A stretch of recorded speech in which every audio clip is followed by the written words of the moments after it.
नमस्कार दोस्तों, मैं हूं राहुल परमार और आप देख रहे हैं भारत सागर न्यूज़। इस वक्त हम मौजूद हैं देवास शहर में, जहां पर हमारे साथ हमारे मेहमान मौजूद हैं। रोहित जी एक युवा नेता हैं, बीजेपी से जुड़े हुए हैं और काफ़ी कुछ आकांक्षाएं रोहित जी की हैं। सबसे पहले तो रोहित जी से हम पूरा परिचय जानेंगे, किस तरह से वो सोचते हैं, किस तरह के उद्देश्य हैं। और सबसे पहले रोहित जी, आप अपने बारे में बताइए कुछ। सबसे पहले तो राहुल जी, मैं आपको नमस्कार करना चाहूँगा, आपके चैनल को और देश देवासवासियों को भी नमस्कार मेरी तरफ से। देखिए, राजनीति में मेरा मन शुरू से ही रहा है, बचपन से ही लगाव रहा है राजनीति से ही। मेरे परिवार वाद में मतलब राजनीति में थे अंकल वगैरह, तो शुरू से ही मेरे मन में थी कि मैं कुछ अच्छा करूं, कुछ मतलब देश के लिए अच्छा करूं, अपने शहरवासियों के लिए अच्छा करूं। बस यही मेरी आकांक्षा है अभी मन में। किस तरह का आपका राजनीतिक सफ़र रहा है अभी तक? देखिए, सबसे पहले राजनीतिक सफ़र की बात करें, पहले दिग्गी राजा की सरकार थी सन 2002 तक, 1993 से। उसके बाद में उमा जी आई। उमा जी के बाद में वो हमारे सबसे पहले, मैं रहने वाला वैसे संत सिंगाजी महाराज के स्थान से हूँ। ओके, खंडवा से हैं आप? हाँ, खंडवा ज़िले से। उसके बाद में वो हमारे संत सिंगाजी महाराज के स्थान पर आए तो हमारी आधा घंटा करीबन मुलाकात हुई, कई विषयों पर चर्चा भी हुई। उसके बाद में बाबूलाल गौर साहब आए। फिर बाबूलाल गौर के बाद में 29 नवंबर 2005 को माननीय मुख्यमंत्री शिवराज सिंह चौहान जी ने शपथ ली, तो उनसे फिर कई कई वर्षों तक जुड़ा रहा मैं। अच्छा, मतलब ये मान के चलें कि उमा भारती जी जब से राजनीति में आपने जब से उनसे मिले हैं, तब से आपने प्रेरणा मिली कि आपको राजनीति करना चाहिए। राजनीति अभी वर्तमान में आप किन दायित्वों का निर्वहन कर रहे हैं? अभी तो मैंने बस जुड़ा हुआ हूँ मैं भारतीय जनता पार्टी से, दायित्व नहीं लिया है। जब अपन सरकार से ही जुड़े हैं, शिवराज सिंह चौहान जी से, तो मुझे ऐसा लगा कि जनप्रतिनिधि जो चुना जाता है जनता द्वारा, उसकी बात एक अलग है, और पार्टी में दायित्व लेना, बस पार्टी के कार्यकर्ता बन के सेवा करो, वो अपन ने रख। अच्छा, फिर किस विधानसभा से आप दावेदारी कर रहे हैं? अभी अपन तराना विधानसभा से तैयारी कर रहे हैं, जो कि वो भी एससी सीट है। तराना से ऑलरेडी मेरे ख्याल से बीजेपी वहाँ से हारी है। पिछली बार अनिल फिरोजिया जी को वहाँ से हराया था महेश परमार जी ने। तो अभी आप क्या मानते हैं, वहाँ उनको हराना मुश्किल रहेगा? इस बार तो व्यक्ति में दम रहना चाहिए कि अपने को क्या कार्य बताना है, कैसे क्या चलना है। आज आप योजनाएं देख लो शिवराज सिंह की जी की उठा के, आज देश में 7वीं बार आ गया स्वच्छता में नंबर 1 इंदौर। उसके बाद में भोपाल भी दूसरे स्थान पर है। तो ये सारी योजनाएं व्यक्तिगत अपन बताएंगे, चुनावी मुद्दे जब आएंगे, चुनावी माहौल आएगा, वोट डालेंगे जब। तराना क्षेत्र में किस तरह के मुद्दे हैं, आप ऐसा मतलब दावेदारी कर रहे हैं तो? देखिए, सबसे पहले तो मैं बोलना चाहता हूँ कि राजनीति जो कागज़ की कोठरी कही जाती थी, कहते हैं जो इसमें जाता है वो बिना दाग के वापस नहीं आता।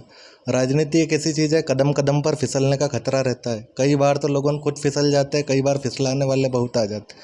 बस यही तड़प, यही ललक मन में कि अच्छा कैसे करें, बेहतर कैसे करें अपनी जनता के लिए, अपने लोगों के लिए।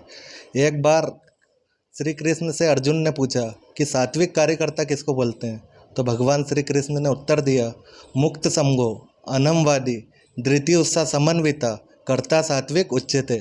मुक्त समगो का मतलब जो संघ से दूर न हो, ये तेरा मेरा, राजनीति की भाषा में कहेंगे गुटबाजी। कोई आके खूब नारे लगाए, आंधी नहीं तूफान है, शिवराज सिंह चौहान है, मन प्रसन्न हो जाए, पेड़ छू ले, तो अच्छा करने वाला पीछे छूट जाए।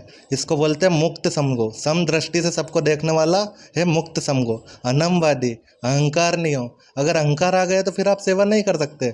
कई बार मुख्यमंत्री जी जैसे ही हेलीकॉप्टर से उतरते हैं तो 15,000 20 लाख लोगों से कंधे पे हाथ रख देते हैं, उनके सिर पे कई बीमारी आ जाते हैं, कई ब्रेन ट्यूमर आ जाते हैं। एक ऐसे ही दुबला पतला कैपिटल लगा हुआ आदमी मुख्यमंत्री जी के पास आया और लिपट कर रोने लगा। इससे बड़ा विश्वास और क्या है? इसको बोलते हैं अहंकार नाम की कोई चीज़ नहीं हो। धृति मतलब धैर्य, अपने को धैर्य नहीं खोना है। उत्साह का मतलब हमेशा उत्साह से भरे हुए। कई लोग निराशाजनक बात करते हैं, अरे तुम कहाँ लगे शिवराज, तुम कहाँ लगे हो रोहित, ये तो हो ही नहीं सकता, ये इंडिया तो सुधर ही नहीं सकता। तो हमेशा उत्साह से भरे हुए। कई लोग ऐसे होते हैं जो जिनके पास में जिंदा आदमी आए तो उसको बोल देते हैं, अरे ये तो हो ही नहीं सकता, उसको ही मुर्दा बनन। और कई ऐसे होते हैं जो मुर्दों में भी प्राण फूंक देते हैं। ऐसे कार्यकर्ता को सात्विक कार्यकर्ता बोलते हैं। सिद्धि असिद्धि व निर्विकारा, सफलता मिली तो ठीक है, नहीं तो अगली बार फिर कोशिश करेंगे। इसको बोलते हैं सात्विक कार्यकर्ता। यही वही सात्विक कार्यकर्ता बनने की मैं कोशिश कर रहा हूँ। बस यही तड़प, यही ललम मन में कि अच्छा कैसे करे, बेहतर कैसे करे।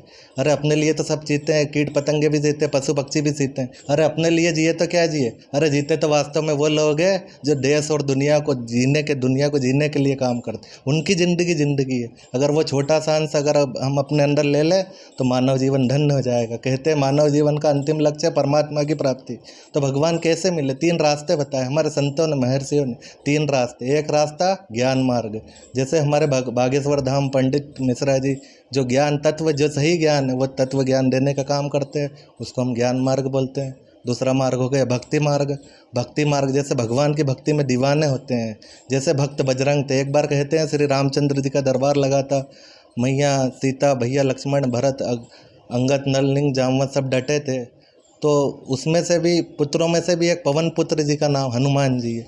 तो सब डटे थे। तो अयोध्या जी में सीता जी ने सबसे अयोध्या जी की कीमती माला निकाल ली और हनुमान जी के गोद में रख दी और कहने लगी ये अयोध्या जी की सबसे कीमती माला, ये तुझे मैं भेंट कर रही हूँ। तो हनुमान जी ने माला उल्टी पलटी करी, एक मोती उतारा, दूसरा थोड़ा देखा फेंक दिया, दूसरा निकाला, थोड़ा देखा फेंक दिया। एक एक मोती निकालते जाएं, देखते जाएं, तोड़ते जाएं, फेंकते जाएं। सारा दरबार आश्चर्यजनक हो गया कि बजरंग बली को हो क्या गया है। सीता मैया ने अयोध्या की इतनी कीमती माला हनुमान जी को भेंट की और तू तोड़ तोड़ के फेंक रहा है।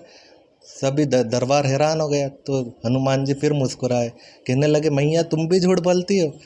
तो मैया बोली कि मैं क्या झूठ बोली? बोले कहने तू तो बोलती थी कि अयोध्या की सबसे कीमती माला है। हाँ मैं अब भी कह रही हूँ अयोध्या की सबसे कीमती माला है। फिर हनुमान जी फिर खड़े हुए तो बोले कि मेरे लिए तो कीमती ये मोती मैं तोड़ के फेंक रहा हूँ, न तो मुझे इसमें माता सीता दिखाई दे रही है न भगवान राम दिखाई दे। तो बोले बताओ तुम्हारे लिए कीमती कौन है? तो भरे दरबार में बजरंग बली ने सीना चीर दिया और पूरे दरबार ने देखा कि भगवान राम और सीता मैया हनुमान जी के हृदय में विराजमान। इसको बोलते भक्ति मार्ग। और तीसरा रास्ता कर्म मार्ग। कर्म मार्ग जो भगवान ने तुम्हारी जनता ने तो जो काम तुम्हारी दिशा में तय कर दिया है उसको ईमानदारी से करते चलो। किसान हो, खूब फल, खूब अन्न पैदा करके अन्न उगाओ, पूरी जनता का पेट भरो। अपने लिए नहीं करोगे, जनता के लिए भी करोगे। अगर सरकारी कर्मचारी हो, मेहनत से ईमानदारी से अपनी जनता की सेवा करो। और अगर डॉक्टर हो तो इलाज के अभाव में किसी गरीब को तड़प तड़प कर मरने मत दो, उसका इलाज करो। और अगर इंजीनियर हो, पुल पुलिया, सड़क निर्माण, बांध मिलाओ, सड़क सीमेंट की जगह रेत मत मिलाओ। और अगर नेता हो तो हवालाना मत करो, घोटाला मत करो, ईमानदारी से जनता की सेवा कर लो, परम कल्याण हो जाएगा। भगवान को भजो या मत भजो, यही कहना चाहता हूँ। बहुत बहुत